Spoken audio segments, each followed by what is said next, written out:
কারাগারের অবস্থা বর্তমানে যে আমরা দেখতে পাচ্ছি নারায়ণগঞ্জ জেলা কারাগার, যেটা হচ্ছে গতকালকে আটকে রাখা হয়েছিল।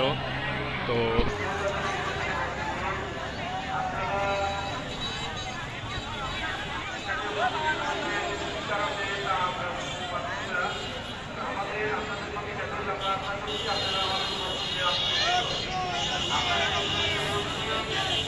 তো এই যে এখানে হাজার হাজার মানুষ জমায়েতবদ্ধ হয়েছে, আমরা দেখতে পাচ্ছি এখানে অনেক মানুষের অবস্থান।